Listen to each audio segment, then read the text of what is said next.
Welcome to the Jam Yearbook. I'm Matt. And I'm Jim.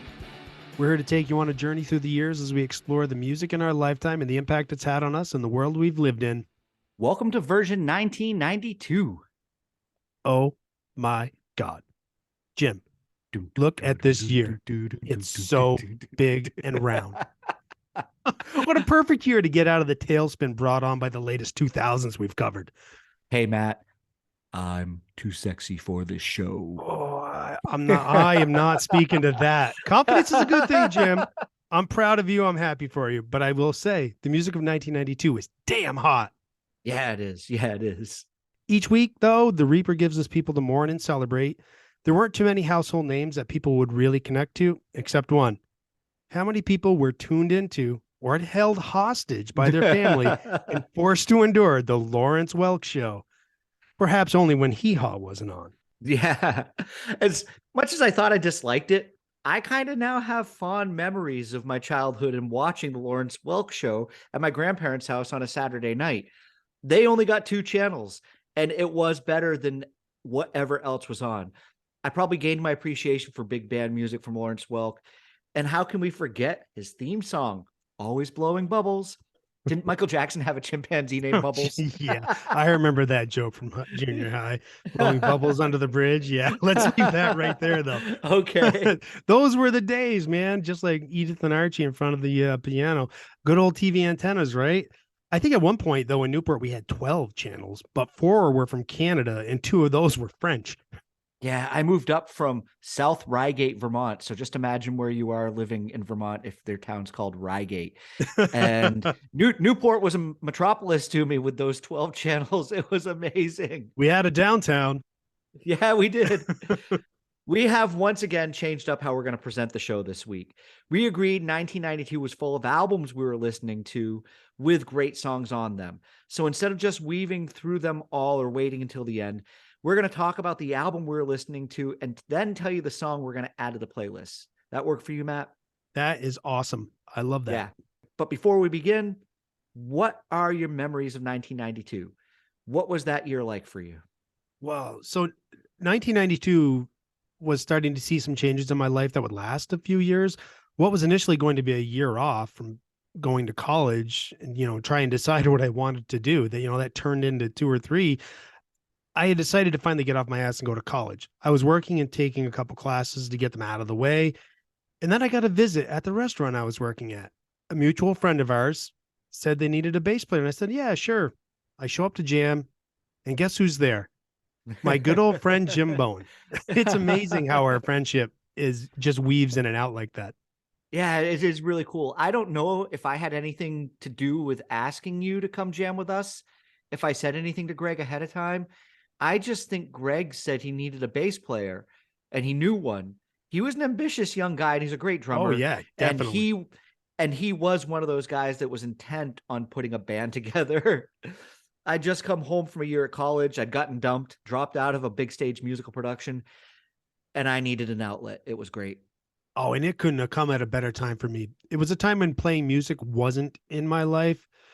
I've had a few spots like that, and I feel completely lost when I don't have that outlet. And when looking back, I noticed how much that affects my mental state.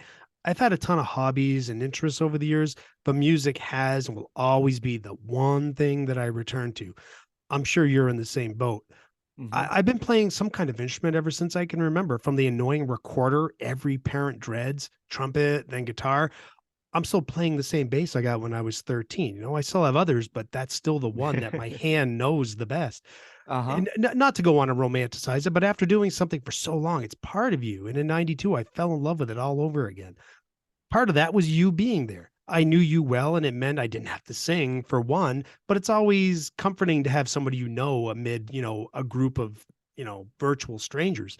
And I loved just being able to concentrate on playing bass for once and not have to worry about singing other than harmonies. Oh, it was great. It was so much fun. I went from looking at spending my summer singing songs from Joseph and the Amazing Technicolor Dreamcoat to singing a few times a week in Greg's garage. Unfortunately, my parents had moved out and I was sleeping on the floor at a friend's house.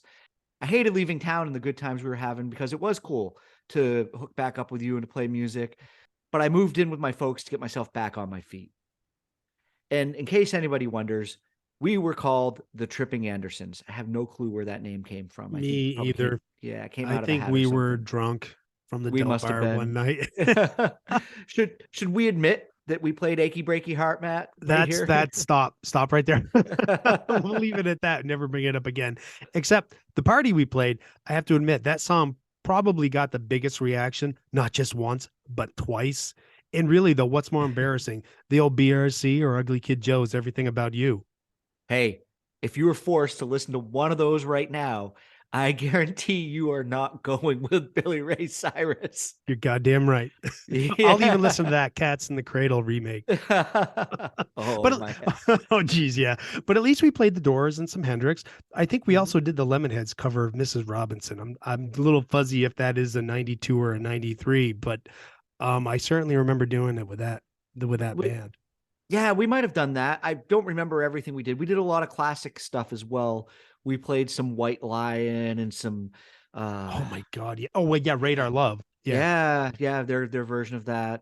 Uh and I remember very specifically at this point in 92, I was not as cool as the rest of you. And as much as I want to think that I was the alternative rock guy, you guys tried so hard to get me to do Give It Away by the Red Hot Chili Peppers. Oh And yeah.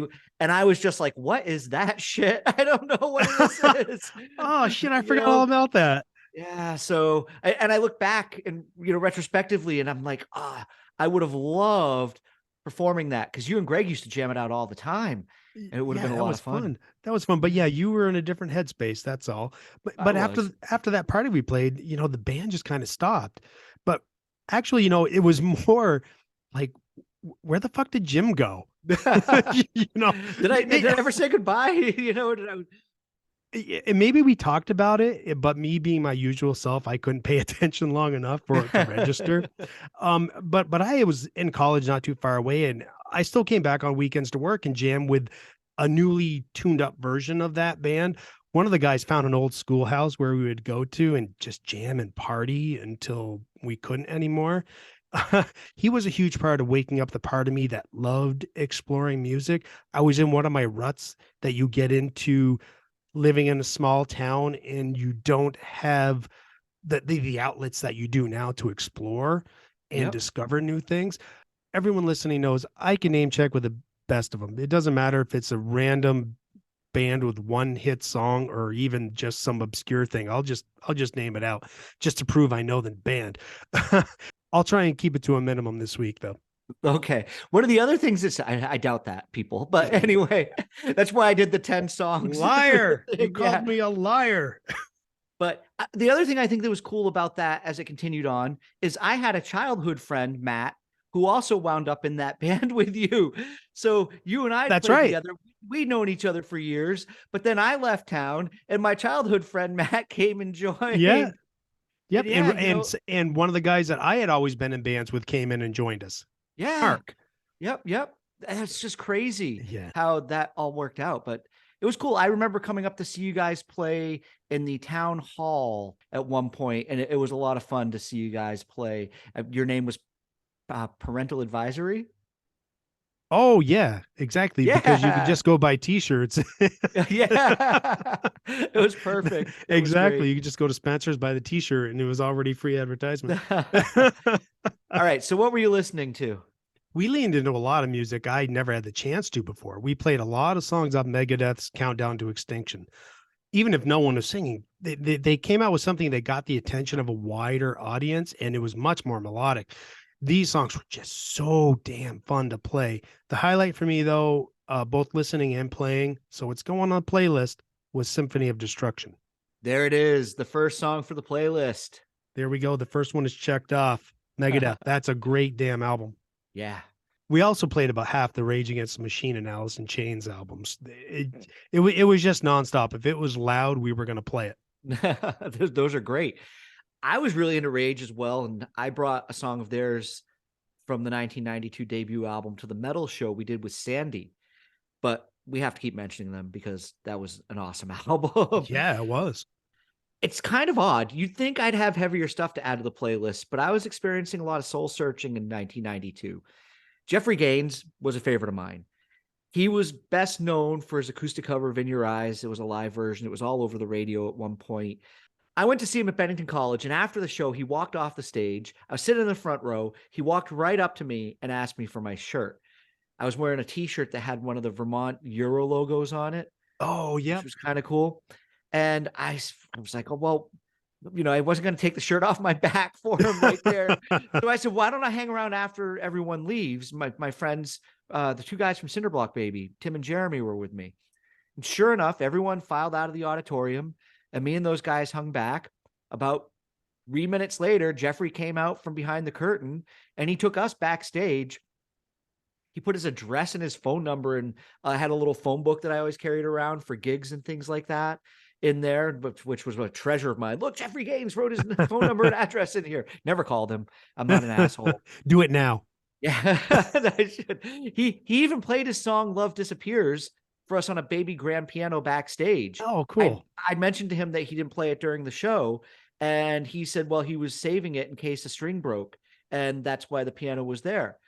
It was really one of those moments that you don't get to share with an artist in your lifetime, and when you do, you tell a story about it. Like when you sit on top of a Yeah. shitter with Keanu Reeves. Keanu Reeves. Sorry. Yeah. Like when you sit on top of a porta potty with Rivers Cuomo and sing Pork and Beans. Jim and Rivers singing on a shitter. Gotta go back to that. Still makes me giggle. Uh-huh. His music meant a lot to me, and it was a great moment. Headmasters of Mine gets an honorable mention off this album because I relate it a lot to my childhood and growing up. But Hero in Me is what goes on the playlist because it's about finding deep down strength in tough moments. Matt, I think I've made fight songs a running theme of mine in this show. Have you recognized? Yes, you have. This is completely understandable. Yeah, Jim likes a good fight song. Yes. All right. So back to you. You were listening to music then more in the car? Oh, yeah, damn right. Yeah, I had plenty of time in the car to listen, traveling back and forth from college to home and then back and then up to Montreal for concerts and then almost hitting a herd of deer on the interstate on my way back to college. Oh, Holy yeah. shit. There was adventures. Since I was finding so much new music, I had made dozens of mixtapes that I was just constantly cycling through the car deck.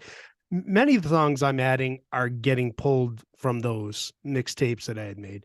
I have several honorable mentions from Faith No More's Angel Dust, but the song I'm going to add is A Small Victory. Nice. That's a great Faith No More edition of the playlist. Awesome. I'm going to give the shout out though to Midlife Crisis as an honorable mention because I was listening to the album this week and I just love the rhythmic cadence on that. But yeah, Small Victory. Especially those guttural vocals. Yeah. Oh yeah, that's awesome. It's one beat through the whole song. Yeah. Yeah. It's really cool. That's Faith No More. But you never turn it off. No, not never. At all. I think a cassette I was close to wearing out was Sugar's Copper Blue. This was one of many albums that I'd sing along when I was driving distances. But the song I'm going to bring to the playlist is If I Can't Change Your Mind. It's just such a cool acoustic indie rock song. And I loved singing when I was driving. I'm sure you do it too. Oh, hell yeah. Still do. Yeah. In the car. And usually if you go buy a new car, the best test a new car can have is whether or not it is a good substitute for a drum set. There you go. That's a good. But this song, If I Can't Change Your Mind, the second verse has a harmony come in and it sings along the entire second verse. And I loved to just decide, I'm going to sing the lead. And then when it gets to the second verse, I'm going to take the harmony. Oh, yeah. And you can daydream about singing it on stage too. Yeah. Yeah. And there are some songs, though, that when they decide to not put the harmony throughout the whole song, and when it finally hits, it almost puts a little bit of a chill in your spine when you hear it, because you just get, and it's involuntary, you just get an uplift out of it. Adding that second vocal, adding that harmony in the second verse is, in my opinion, just the same as adding any instrumentation to change the song up, to make it more interesting. It's good production to do that. Oh, it picks the song up and it takes it to another level, which is what you want a song to do. You want it to have that hook, you want it to pull you in, and then you want it to lift you up. And adding that harmony along in a verse that way, it does that. Yeah, it just adds another layer as the song goes on, and it makes it interesting as it Yeah. goes on. It's not just the Yeah. same old thing over and over. Yep. So one of the albums that I daydreamed a lot about in the car, in my dorm room, on the radio station, pretty much everywhere I was, it is the album I listen to the most, and it has to be my favorite album of the year, Screaming Trees, Sweet Oblivion. There aren't a lot of voices like Mark Lanigan. It's so rich. There's touches of Tom Waits, Leonard Cohen, Nick Cave, maybe even a little Jim Morrison at times. Yeah, I hear It's that. it's scratchy and smooth at the same time. This was the most painful of choices I had to make this week. The whole album is great. I could have just put on the whole thing and just be done with it. But there are Mhm. two absolute favorites of mine. The honorable mention goes to Dollar Bill, but Julie Paradise goes on the playlist. Oh, nice. Good song. Great album. The song Nearly Lost You off that album was on my favorite soundtrack of all time. So, can I take us there next? Yes, you shall. Let's do it. As I was starting to assimilate into the grunge scene in 1992, a movie that was a huge influence on me was Singles. Cameron Crowe of Say Anything, if people know me, they'll understand the importance of that, had created this rom-com built all around Seattle grunge. The music scene that was going on there was massively influencing what you and I were listening to. So I've taken two songs from that soundtrack, Mother Love Bones, Chloe Dancer, Crown of Thorns. That won't surprise anybody who knew me in 1992. And then also Pearl Jam's State of Love and Trust. I'm going to avoid the entire backstory of Andrew Wood or Mother Love Bone. It's tragic, but the outcome is that Pearl Jam is with us because of everything sad that happened with Mother Love Bone. And State of Love and Trust is my absolute favorite Pearl Jam song. So if somebody came to me today and said, Jim, what's your favorite Pearl Jam song? I'm not going to tell you it's Jeremy or Black or Alive or anything. Top to bottom, it's State of Love and Trust. That song starts with almost intrusive guitar riff that just captures your attention. And the drum fill comes in and that song just never stops until the end. It's incredible. It's such a great song. It can still really get me amped if I listen to it today. And it should. That soundtrack is a 90s Seattle scene time capsule. You Yeah, pulled a twofer. Oh my I God. did. I So that's I've, two songs. Yep. yeah, I've got one of those too. It's a little different though. I'm going to bring in Ned's Atomic Dustbin. Not two songs, but they use two bassists. So They obviously I did. was into Yeah. them. Now, before anyone says, oh, Jesus, Matt, that's dumb, give them a listen. They're really good. One bass holds down the low end and the other plays a higher melody. You'll hear what I mean when Walking Through Syrup comes on the playlist. It's energetic and it's tense. It's not just a bass tour de force, like there's a couple of fleas going at it. It's very melodic.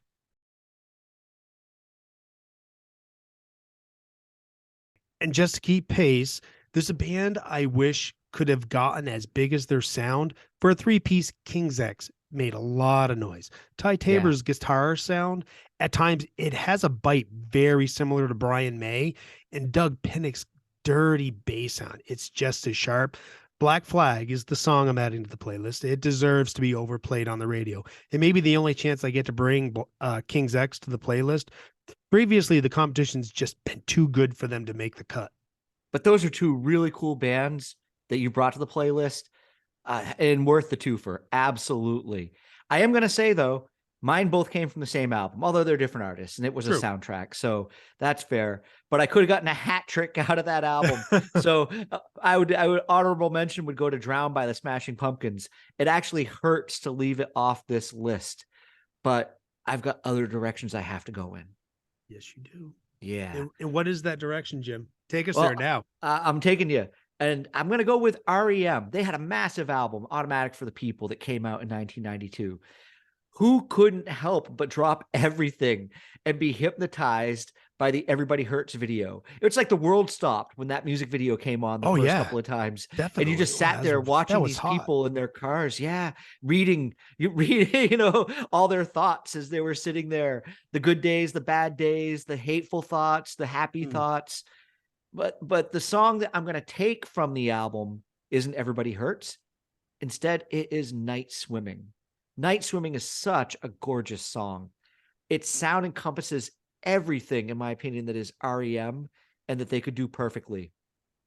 The strings are amazing. The piano, overall, the sound of the song is just crazy good. So since you brought this song, I'm not like a huge REM fan, but Mhm. I did know the song. This is one of those songs that kind of you can't help but reminisce about certain things when you listen to it. And I learned this week that John Paul Jones did the string arrangement for this song. Okay, yeah. I didn't know about that. And this is proof that 92 is really about albums. This Automatic for the People was huge. And I had no idea that they could outdo Out of Time. Yeah, But they surpassed it. they did. They had a great run of albums for probably a 4 or 5 album release period. It was amazing. And I actually recommend go check out the song The Sidewinder Sleeps Tonight. Oh yeah. It is hilarious. I was listening to it through headphones and I probably didn't hear it back in the day. Michael Stipe's vocal in that is a little off key and he's really straining to sing some parts in it. And you can tell. And he gets to the end of a verse at some point and you hear him kind of laugh. And I actually think he's laughing at himself because he's gone off key at the very end of it. Oh really? And I'll have and to I give just that a I listen. yeah, I love that real moment that you kind of hear in music. It gets to the end of the verse, he's singing that, and he's like, and he goes into the chorus. Yeah, because there's like an honest moment. They chose But to leave that in there. they left it in there, and maybe it's something that he tried to do takes on over and over and over again, or maybe it's something that they knew he was going to sing it off key in advance because it was a really hard song for him to sing, Yep. and they just left it in there. But yeah, Yeah, good great enough. album. Yep, yep. All right, Matt, before you get to your next song, I'm going to jump ahead of you. Oh, you're cutting in line. I'm cutting Where's in the line. Karen when I need one? I know I'm doing this on purpose so we can leave you with the last song. That's what we're doing. Oh, yes, yes, yes. An album I couldn't live without in 92 was Puzzle by Dada. They were an incredible 3-piece with amazing polished harmonies. And the music was rooted in slick blues guitar. I'm bringing their song Dim to the playlist. Cinderblock Baby used to cover this, and I still love to sing along and split up whether I want to take the lead or the harmony. Whenever we would sing this song, and you get the before my life went dim. When we would sing this song, we would change it to Before My Life with Tim or Before My Life with Jim as we were singing it back and forth. But it was such a good album. I picked up on this band because I didn't go see Sting on this tour, but apparently they had opened for Sting Oh, I on didn't know his tour in that. 92 and they almost stole the show from him. And I had friends that had gone to see him and came back and they were like, oh my God, this opening band, they were incredible. I wish we've gotten more Dada in our life. I brought one of their songs, I think maybe to the 96 episode or somewhere along that line, but it seems like they kind of fell away and I wish that we'd had more music from them. Guess what, everyone? We're both adding a song from Dada this week. This is a band that Greg introduced me to. This was probably the number 2 album for me that year. In driving from home to our jam Schoolhouse of Rock, I had just enough time to listen to the first 9 songs of Puzzle. The 9th song was Dim. So Nice. while sometimes I'd have to skip right to that song and then just, go back to the beginning, I would intentionally drive slower to make sure I could hear that whole song. You wouldn't think Puzzle was a pump up album, but any album that puts you in a great mood is. I'm adding the earworm, though, of Disneyland. People cursed my name at college for playing this on the radio when I was DJing. It got stuck in their heads, and that was the first thing I heard when I got back to the floor. In 1992, there was a lot of hip hop, but there seems to be a dying breed that was happening. Arrested Development was a pure hip hop act. Songs like Tennessee and Everyday People, those were all over MTV. If you remember the music videos, deservedly so. I'm putting Mr. Wendell on the playlist. It was about not judging a homeless guy because he could actually be living a better life than you and I are. There was a time when hip hop didn't need to have shock value. It didn't need to be full of 4-letter words. And look, I'm not trying to be a prude. I like that stuff too. But this was when it could tell an innocent story that tried to open and change perceptions. I miss this kind of rap and hip hop. Here we go. I talked about being in college and how hanging out and music was very communal. The group I hung out with, we all knew what the others liked and it would get played. This is the time of my life where I succumb to, and Jim likes to give me shit about it, Garth Brooks. Have no fear. I'm not adding Garth Brooks to the playlist.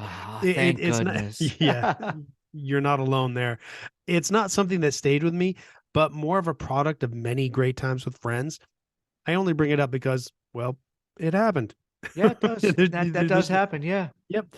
And there was also a bunch of hip hop. There were the obvious hits like House of Pains, Jump Around, Sir Mix-a-Lot's Baby Got Back. Positive K Yep. had a really good one with I Got a Man. What your man got to do with me? I got a man. I know. I said I would limit the name checking. I'm just getting around to saying I'm adding a Beastie Boys song to the playlist. And this one is my very favorite Beastie Boys song. So What You Want. Yeah, that's a good song. Oh, the beat, the keyboard in it. Oh yeah. I love the attitude of it.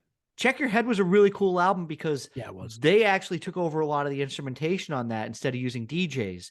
And I have do you ever have a theme song in life that you're like, yeah, this is my theme song? When you Yep. get headphones on, you're Oh, walking yeah. down the street, and that is In Threes, the instrumental off that album. Oh, I yeah, almost okay. brought that to the playlist. Oh, so What You Want could be my Saturday Night Fever theme song, walking down the street with paint cans. There you It's just go. got that, it's just got that stroll attitude to it. Yeah. And don't forget all those names that you threw out there. The world was introduced in 1992 to Snoop Dogg on Dr. Dre's album, The Chronic, Biatch! man. Yeah. I think Gin and Juice or Let Me Ride will have a good chance on the poll this week. Oh, lottie dottie, we loves the party. That would have been a good one too. Yeah, would have. So I've got to live in 1992, but then throw back further to the 1980s. And who would think that I'm going to bring Thomas Dolby to the playlist in 1992? What? Yeah, but here it is. The album Astronauts and Heretics has some really tasty songs. Silk Pajamas, funny song, great. I Live in a Suitcase. Eddie Van Halen appears on 2 tracks on the album. Oh, He- what? Yeah, he brought his pound cake sound. It's a lot of fun. I'm going to say the name of this song and then take a deep breath and we can move along. Eastern Bloc, in parentheses, Europa and the Pirate Twins Part 2, end parentheses. Ooh, thank you for this one. This was not on my radar until it's a really good album. It It was good to is. hear some Eddie Van Halen I hadn't heard before and some throwback sounds in the 90s. That was really cool. I like that a lot. Apparently, he was just bored one day and Thomas Dolby called him up and was like, do you want to come play a couple tracks on my album? And Eddie was always good for that.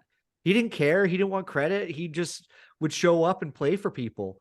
Yeah, So you know, it's- sometimes the ego boost is more important than the paycheck, It is. It is. right? You know, and I don't mean that in a bad way. I'm not being an asshole to Eddie Van No. Halen. Sometimes it's just nice to feel wanted or needed. But right? probably the opportunity as well to work. I mean, look at how much Eddie Van Halen loved keyboards. Oh yeah, So to have exactly. the opportunity to go work with Thomas Dolby, yeah, that probably meant a lot to him. and that chance to probably learn a few things from Thomas Dolby because he was no slouch. yeah, exactly. absolutely. Yeah, yeah. So Jim, you were probably relieved I didn't make any last minute changes to my songs this time. Because of the format we chose in doing this, that was a little hard to do. I have my ways, people. Yeah. I was trying to find a way to not add another Tragically Hip song to the playlist because we had a few songs from them already. It doesn't matter though. The Hip are awesome. And I couldn't they are. find another song I'd rather have than Courage, in parentheses, for Hugh McLennan. This is a great song. I love it. Yeah, they're a great band. And, you know, as of today, the playlist is up to almost 53 hours. So there's nothing wrong with 3, 4, 5, an album's worth of Tragically yeah, Hip no, songs exactly. and all on there. And this song deserves more attention. The Hip deserve more attention. They're a great band. Yeah, they do. I wish more Americans knew about them. Obviously, any people who are listening in Canada would know exactly who we were talking about. Yes, listen to the Tragically Hip. Well, someone who was overshadowed by the loss of Kurt Cobain, in my opinion, there was another major talent that made a big mark on the scene, and that was Shannon Hoon. Blind Melon was at the top of their game in the early 90s. And No Rain, that was one of those universal songs that people who liked any kind of music, they knew the B song and they liked it. And, I'm sure if I put that on the poll this week, it's going to wind up on the playlist. Easily. So, yeah, I'm going to leave it there. But I'm going to bring the song Tones of Home. It's funk, rock, and jam all tied into one song. Oh yeah, great underrated band. I think people just want to hear, or at least they did in the day, wanted to hear "No Rain," and that was it until they got sick of it. But Yeah. they're really talented. Great songwriting. Great songwriting. This is a really good song. But I'll return fire with a rocker of my own. One of the biggest albums of 1992 was a little bit surprising. In digging back, the Southern Harmony Musical Companion by the Black Crows, I just knew the album was awesome. I loved it. I had no idea this had 4 number one songs, and it broke Tom Petty's record, and it was a number one album. Great songs, Sting Me, Thorn in My Pride, and the Bob Marley cover of Time Will Tell to close out the album. But of the hits, I'm adding Remedy to the list. Yeah, Remedy's such a good song. I covered that song in one of the final cover bands I played with before I That left would be fun Vermont. to cover. And I'll tell you, Matt, if you ever get a chance to, we had a piano player in the band. We had a keyboard player. The lead singer was great at hitting those Chris Robinson notes, and then he also played lead guitar. I'm so happy to have this on the playlist. It's one of those songs that when you're playing it, it goes to the chorus, and in the first chorus, they actually cut short and go back into the verse quickly. And it's so fun to play songs like that, where it's not cut and dry, verse, chorus, the same thing, bridge, guitar solo, outro. So when you're playing the song, it does the verse, you're playing it, you're grooving, it goes into the chorus, and then all of a sudden it drops back into the verse. And Yeah, exactly. then Keeps you on your toes. and then it kind of does something cool with that. To be honest, it's not really a complicated song to play on bass, but it's one of those pocket songs that you fall into and you're just jamming with everybody and you're enjoying what you're doing. Yeah, and what's great with those, playing bass can get boring, but if you're surrounded by the people that know what they're doing, you can sit back and just be in awe of how the song is just taking form. Yeah. And just and be a fan of it at the same time as playing. Yeah, and those people wouldn't be able to do what they're doing without us doing what we do. Exactly. So that's why it's important to hold that down. Yep. You got to be in the pocket. You got to be the backbone. You got to be there. So I'm going to bring my final song from 1992. And it's probably a band that lost their cool factor a few years later amongst my friends, at least. But I've always loved the album Gordon by Bare Naked Ladies. I had the yellow tape version of their 1991 EP. It had 5 songs on it. It had You Can Be My Yoko Ono and If I Had $1 Million. It even had a Public Enemy cover on it. Oh, really? Which was interesting. Yeah. I was learning how to play all of these acoustic songs at the time, but my favorite song by them, a song I can still put on and listen to today, is Brian Wilson. A lot of people don't realize that this was actually a tribute to Brian Wilson. It kind of sounds like maybe it's a dig at him, but they have a lot of love and respect for Brian Wilson, but they wanted to create a song about his life that didn't disrespect him. And I think if you really listen to the lyrics, go back after you've had that knowledge, you understand that that's what it is. And it wasn't a case of, kind of having a laugh at whatever Brian Wilson suffered. It's a great song. It has a good energy in it. The bass, we talk about, Oh yeah, and, he's a great bass player. yeah, and then the percussion, everything going on, the harmonies, Bare Naked Ladies, yeah, great band. And I'm gonna say that this early stuff was just really special to me. Yeah, it was. You can't see it, but Jim's doing the show from his bed this week. Just like Brian Wilson. Wilson did. Okay, so since you're going down the Bare Naked Ladies road, I'm going to say I'm adding a Bare Naked Ladies song as well. Hey, with so many great albums to choose from, yes, I am. So when we were expecting our first child, it was my job to make some mixed CDs of quieter music to have on in the background in the delivery room. When Max was born, the song that was playing was What a Good Boy by Bare Naked Ladies. So that song will always be special to us, and it deserves a spot on the playlist. It is a good song. And I think it's really cool that you got a song like that in that incredible moment in your life. So That's our 10 songs. I hope you kept track, everybody, because we threw a couple of extra in there as well that aren't on the playlist. You'll just have to go to the Facebook page to find out. Yeah. Or just listen to the playlist and hope you hear them. Yeah, there you go. Go find the playlist. And you'll see they're there.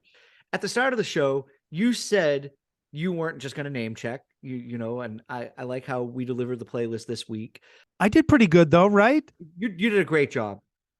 But I'm sure there are some heavy breathers out there listening to this episode, wondering, why didn't I hear from this person? Why didn't I hear about that person? See, I do have a place.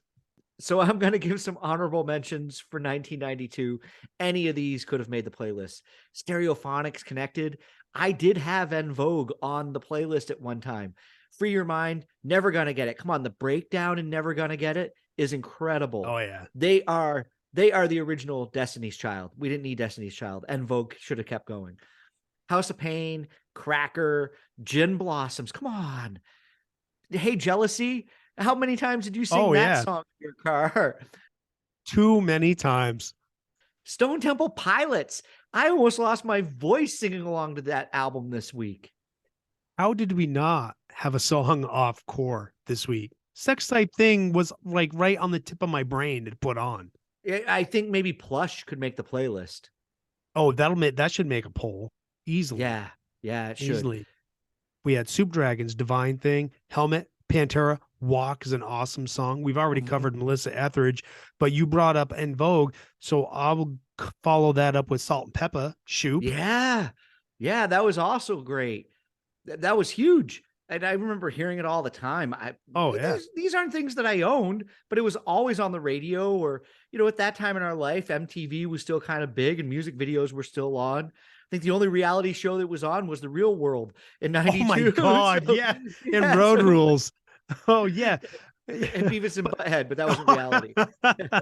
And this is still the time in our life where we have EQX. And this is where we would probably hear all of these bands, plus Soul Asylum, Ween, Mudhoney, and who can forget King Missile and the Detachable Penis song. That song. But then we also had Prince, Sir Mix-a-Lot, TLC, Indigo Girls. Indigo Girls, your favorite. Tori Amos. That does not care for the Indigo Girls. Or Tori Amos. Tori Amos is great. Tori Amos. Oh no, she's talented, but there's just she could buy a hook. Oh, come on. What she does is incredible. It's original. Oh, yes, but it's just a little too freeform for me. It doesn't catch my brain. That's all. Okay, that's fine. So when she comes along 5 years later with the name Ben Folds, you're happy with it. So hey, listen, Uncle Walter. there were the Jayhawks. Matt, how did we not talk about Body Count? I saw Ice-T and Body Count on this tour in 1992 at Club Babyhead in Rhode Island. Yeah, but the song that most people would know, we probably shouldn't even talk about. I got a funny story about Cop Killer. So when I went to see Body Count play at Club Babyhead, they were doing a 2-show night. So they were doing an early show and a late show. And we were at the 11 o'clock show. So we were at the late show. And about 10 o'clock, 10:30, we got to the club and we were lined up outside and we could hear the show going on inside.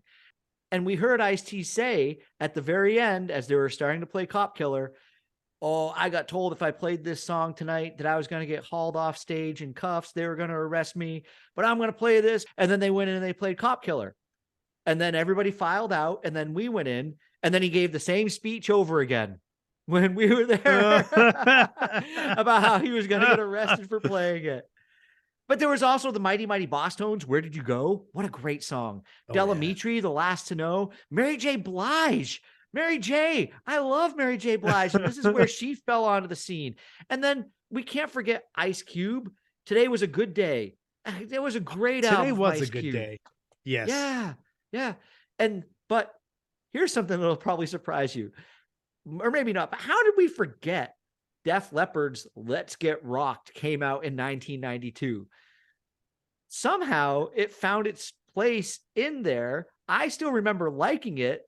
And it's, a song that a lot of my friends enjoyed. They were hanging on. Yeah, well, Adrenalize was a good album. And they had, they're coming off yet another tragedy and losing Steve Clark. but they still come out swinging for the fences and give us, in my opinion, their last really good album. And it was, pure Def Leppard. And Let's Get Rocked. It's a great Def Yeah. Leppard song. We talked about the golden years for alternative radio already. I think it was episode 96 where we talked about that being one of those years. Yeah, And I think we're at the birth of it. Yeah, I think we found one of the best right here. And to think that this was all peppered between our fatigued listens of Nevermind, Nirvana, Pearl Jam 10, and Blood Sugar Sex Magic from the Chili Peppers. All those albums came out in 91, but they slow burned and they took over music. But they slow burned and took over music culture and changed rock and roll in 1992, really. But I've got one question for you, Matt, before we go. I saw in the notes this week that you had Cavern by Fish as a song that you might have enjoyed. We usually don't show them too much or really any love on this show. Was Picture of Nectar something that you listened to? Yeah, Picture of Nectar, it's the rare Fish album that I can get into. I think because it's dedicated to Nectaroris of, the Nectars in downtown Burlington. Mm-hmm. And Fish actually really fits into this early 90s music landscape really well. These are some really great songs on that album. Yeah, I gotta admit, I'm a big fan of Chalk Dust Torture. Their live version is better than probably what was laid down on this album, but it's still really incredible. I've always loved that song. And they've got a few that I've been caught jamming out to, but that's a secret, so don't tell anybody. That can be our dirty little secret. But Chalk Dust Torture, that's an awesome song. Yeah, it is. Even the studio version, it's really tight. It's really great. Yeah. Look at us, Jim. We're growing. We're able to dial back our annoyance of Fish. Really, it's more that the music isn't our first choice most of the time. But regardless of all that, we're still proud that a band with the stature of Fish came out of Vermont. Yeah, we are. It's our home state. We got to be proud of what comes out of there. So that's right. All right, Matt, that is it. That's 1992. In a very large nutshell. Oh, it was such a great year of music. I really enjoyed that. In looking back, when I was going into it, I'm like, no, the early 90s are really spectacular musically. Yeah. There's a lot of great music there. All right. So speaking of great music, I've seen the notes. Where are you taking us next, Matt? Everybody. Oh my God, Jim, I'm roll. so excited. Yes. Because I'm going to take us back to the 1980s. And yet again, one of the best years in the 80s. And I'm going to take us to 1983. So we're just going to call this the Huey Lewis and the News Sports Show. You're goddamn right. Exactly. I can't wait. That album is awesome. Yeah, it is. We're going to have to I own it on cassette, CD, vinyl, digital. We'll have to make sure we don't talk about it for half an hour of the show. It'd be too easy to do that, I think. Exactly. All right. Well, I think it's my turn to wrap it up. Sure. Why not? All right. We want to thank everybody for tuning into the Jam Yearbook. It's been a lot of fun to talk about 1992 tonight. And, this was a year that Matt and I spent some time together as 20-something selves, playing some music and going through this massive growth and change in rock music that was happening in the time. Yep. So great to chat with you about it. Yes, it was. We drifted apart and then we came back together again. It's happened like 5 times over the course of our life. It's amazing. It was meant to be. Yes, but somehow I predict that we're going to be 2 old guys on a porch somewhere at a nursing home doing a podcast, where we just yell at people on the street. Hey, look at that guy! That guy! I'm committed. Let's just do it. Let's call it right now. That's what we're going to do. All right, everybody. 1983 is where we are going to be next. You want to say goodbye to everybody, Matt? We want to thank everybody for tuning into the Jam Yearbook and for all the participation on the Facebook page. Don't forget to visit us on Instagram, and we have a new public page on Facebook as well for you to go and visit. Yeah, we've got some reels coming your way, people, so be ready for them. Yeah, sorry in advance. All right. Good stuff. Goodbye, everybody. Peace, love, and podcast.